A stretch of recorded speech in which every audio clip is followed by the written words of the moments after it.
Say it. Hi, kids. Hey, kids.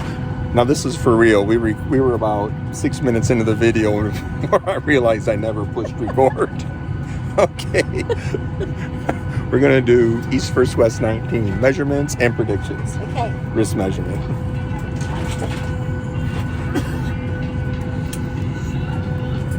I see 20 and a half.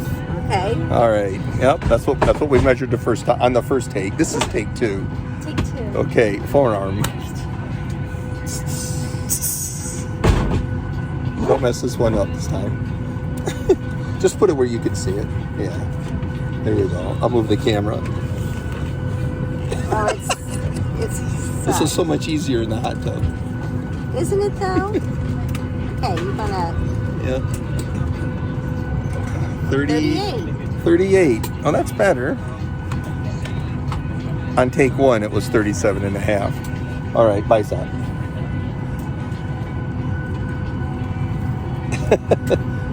You put the numbers where you can see it, and I just move the camera. Yeah.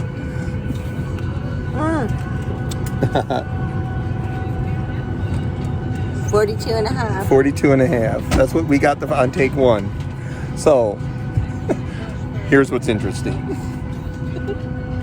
When I pulled a Rockley, I was 43 in the bicep. Rustum 43.5, 42.5. We're going the wrong way. Forearm 39, 39.5, 38.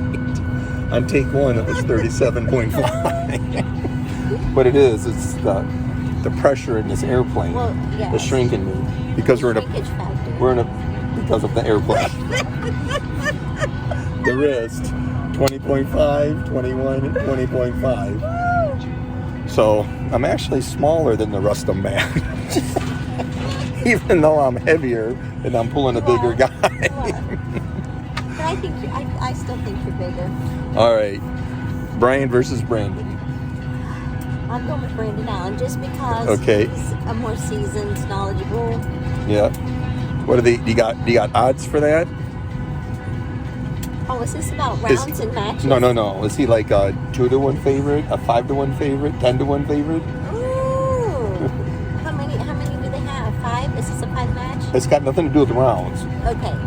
Is he twice as likely to win? 3 times as likely to win? 1,000 times more likely to win? Okay. I agree. I think Brian is the underdog here. As she alluded to, number 1, this will be Brian's first non-amateur match. And the pressure's different, and a professional seasoned arm wrestler, they hit fast, and they hit fast and hard, right? And their hands feel different. Does he have a big hand too? He does. He's got, they're both power lifters. Brian is also hosting the event and the strongman event Saturday and competing in arm wrestling. That's a lot of stress. That's a lot of... I've seen a lot of competitors compete in their own events. It's never an advantage.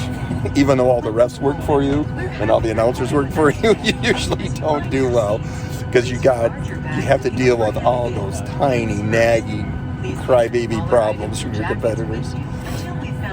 When we're out there in February, here's some things that in Brian's advantage. We went out in February. We were probably about the 8th coach he had out there. It took us about a day and a half to untrain him from all the bad habits the previous people taught him. So we did get him on a good firm footing out there in February. Something that he did that I wish more beginner arm wrestlers would do is I asked him to make his arm measurements before he actually started heavy duty training. Since February, his wrist has grown 3/4 of an inch. Yeah. I think his wrist might be an inch bigger than mine. Yeah. And the other thing is when we came back, we made a video on how to beat Brandon Allen. We looked at his competitions, we looked at his practice matches, we looked at who beat him and how beat him, and we made a video. And in the last 4 months, that video, it's a private video, it's only been sent to Brian. He's watched it at least 3 times. Well, it's been viewed 4 times. I think YouTube puts 1 on there automatically. But in Brandon's in Brandon's column. He's been arm wrestling for 3 years. He's been in a lot. He's been in several events. More often than the events, he's had 3+ years of arm wrestling practice. So that arm wrestling endurance, his endurance is going to be a lot higher, and I got a feeling his ready go is going to be way better than Brian. Brian's going to be surprised just how fast and how hard Brandon hits. When was Brandon's last match? Recent? I can't remember what his last match was, but he's got a good practicing. He was practicing with John Brazini just a few while ago. Okay. And everybody who practices with John gets better. John makes everybody better. Brandon's also very proficient in that King's move. And it's hard to beat a King's move the first time, or the second time, or the third time. And Brian's got to beat it 3 times. I wonder if Brian Shaw does have a King's move. I'm sure he does have something. Brandon's motivated. I know he's excited about this match. Like I said, he's just going to seem awfully fast to Brian. But Brian would be an underdog no matter who it was. He is. You know? And Brian's got a really good crew to train with. Yeah, he does. Brandon's not a hard puzzle to figure out, so they've known, they pretty much know what he's going to do from the beginning. So this is Brian's probably a 2-1 underdog, but if he pulls it off, that's what you do to. And he could. He's a big guy, and like you say, his inches have started grown. He's got a great gym. I think Michael Todd's gym would fit inside Brian's gym. No. And have room for my gym and John's gym and Ron Bass' gym and a swimming pool, private airplane, a chicken coop, a KFC. Have you seen the chicken coop Brian Shaw has, though? It's huge. All right. I think that's it. We'll be in Denver in about 3 hours, having dinner with the brothers. Tell them. Bye, children. Nope. Before.